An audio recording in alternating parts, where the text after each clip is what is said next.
Olá, sou Fábio Dantas, estamos no nosso canal Água de Aruanda para falar sobre Orixá Oxóssi.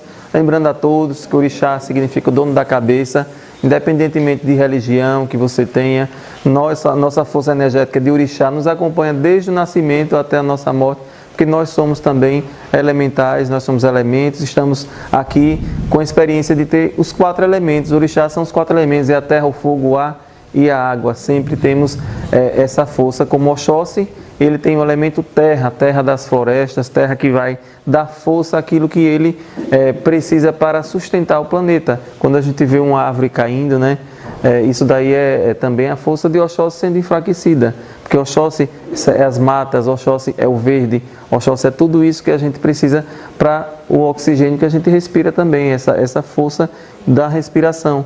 E vamos falar um pouco quem é Oxóssi, também conhecido como Odé. Odé é uma família dos orixás, os Odés, né? Muito conhecido o Oxóssi como Odé. Algumas músicas trazem essa palavra, significa também Oxóssi, é um nome como se fosse sinônimo, porque ele também é um orixá Odé. E Odé significa caçador. Muitas pessoas confundem os caboclos com Oxóssi, mas não, Oxóssi é orixá.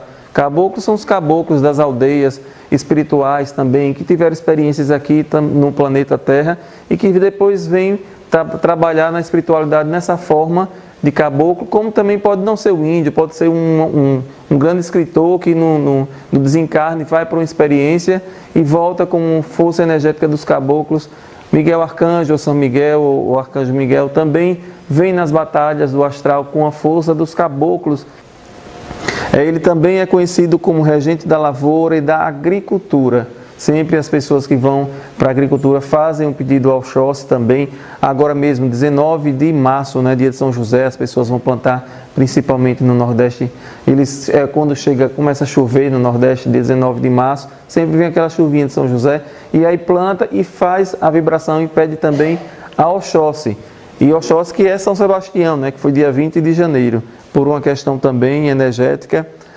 Caçador de almas, ele é também conhecido como caçador de almas, porque sempre está em busca com seu arco e flecha, caçando as almas perdidas da escuridão, junto também com a Jurema. A Jurema é a grande força da mãe, da grande caçadora, junto com Oxóssi, e ele é o caçador de almas perdidas da escuridão para levar, inclusive, para as colônias de tratamento, para dar aquele discernimento que às vezes os desencarnados perdem, ficam num vácuo existencial aí por milênios.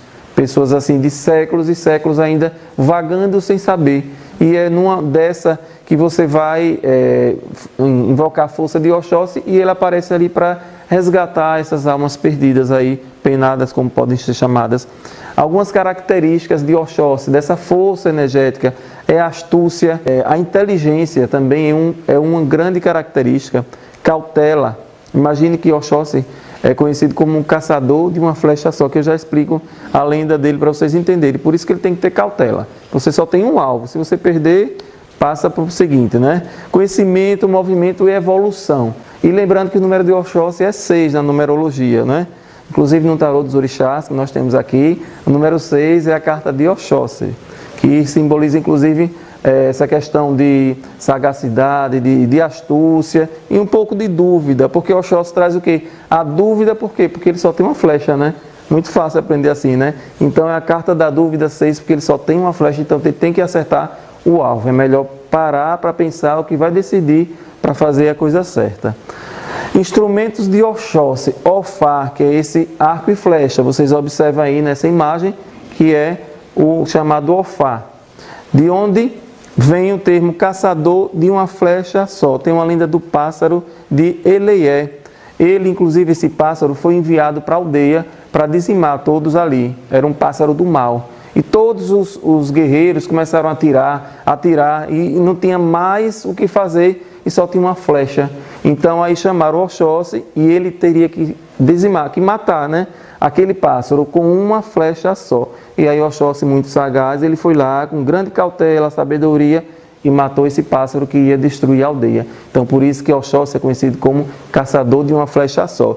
E também outro instrumento dele, Iruquerê, que é esse cetro de rabo de cavalo, boi ou búfalo, para manejar os espíritos da floresta. Lembra de Iansã, quando eu falei aqui de Iansã? Inhansã, ela sacode, né?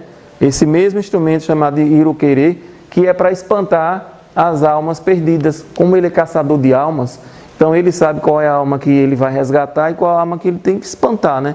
E ele leva também e entrega ao mundo dos mortos por causa também dessa ligação com o Inhansã. Com todos os orixás, na verdade, eles têm ligação uns com os outros. Às vezes, onde termina a força de um, entrega a força do outro. E o Ogê, chifre, que ele faz um movimento, assim, que significa Senhor, escuta a minha voz. Ele é usado para emitir um som.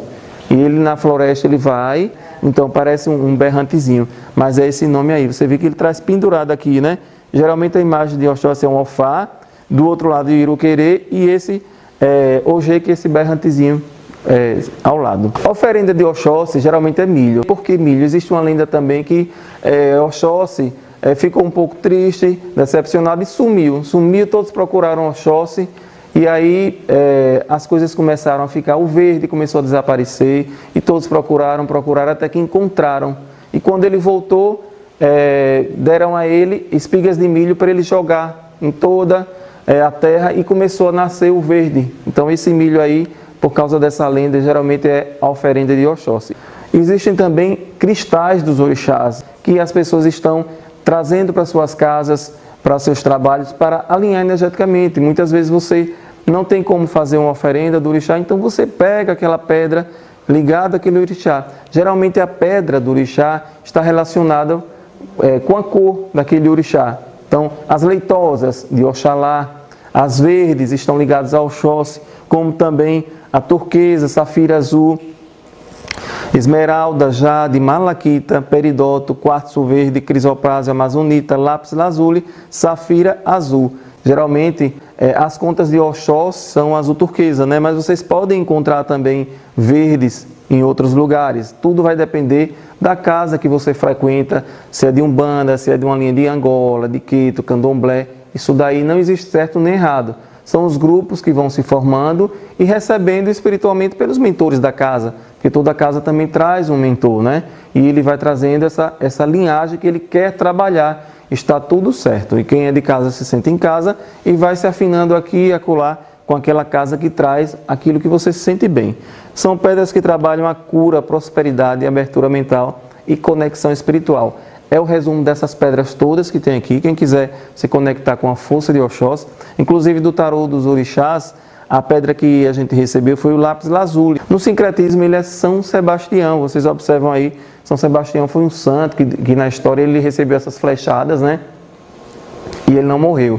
Aspectos gerais, também assim como o Logum Edé, quinta-feira é o dia de quem é o filho de Oxóssi, fazer a sua vibração, fazer aquele dia mais contemplativo para o seu orixá, de acender a vela. Às vezes a pessoa quer acender a vela, que cor acendo? Acenda uma vela branca, se você tem dúvida qual é seu orixá. Você se afina muito com Oxóssi, acenda uma vela branca. Se você se afina com Oxalá, na sexta-feira também, acenda uma vela branca. Na dúvida, acenda uma vela branca, que o branco é a mistura de todas as cores, certo? As folhas, geralmente Oxóssi, como é das matas, ele traz muitas folhas. Aqui eu trouxe algumas. Jurema, que é uma árvore aqui do Nordeste muito bem propagada, em todo lugar a gente encontra jurema, eucalipto, alecrim do campo, guiné, caboclo, samambaia, espinheira santa, tudo isso é planta de Oxóssi. Ele traz os domínios da caça, da agricultura, da alimentação, da fartura. A cor verde, azul, azul turquesa, como eu falei, vai depender da nação que você segue, se é da Umbanda, e vocês aqui vão fazer as pesquisas para entender qual a cor melhor de vocês utilizarem para esse orixá. A comida, o axoxô. Saudação, Okiaru, que significa o rei que fala mais alto, o grande caçador. Quando a gente está dizendo Okiaru, a gente está falando isso, saudando Oxóssi dessa forma. Filhos de Oxóssi geralmente são grandes conselheiros, caridosos, alegres, joviais, amorosos, encantadores, místicos, comunicativos, intuitivos. Na numerologia pode-se dizer que é o número 3, a comunicação. Sempre que chegam, eles vão se destacar para falar em público também e para entrosar o ambiente que está um pouco triste, ele vai lá e alegra. São amáveis e acolhedores também, muito embora com forte tendência à solidão. Muitas vezes ele fala muito, é extrovertido, mas precisa às vezes ficar só para se refazer energeticamente. Amam a liberdade e a natureza, quando às vezes se sente um pouco cobrado nos relacionamentos, cai fora. Então você tem que ter cuidado, estude antes o filho do orixá para no relacionamento você não sufocar muito, senão ele segue e vai buscar outra choupana. Tem opiniões próprias, podem ser instáveis. Lembra dos filhos de Logum, que também, o filho de Oxóssi também pode ter uma instabilidade por essa movimentação energética, às vezes causa essa instabilidade. E esse foi o Orixá Oxóssi. Assista ao nosso canal, compartilhe e se inscreva.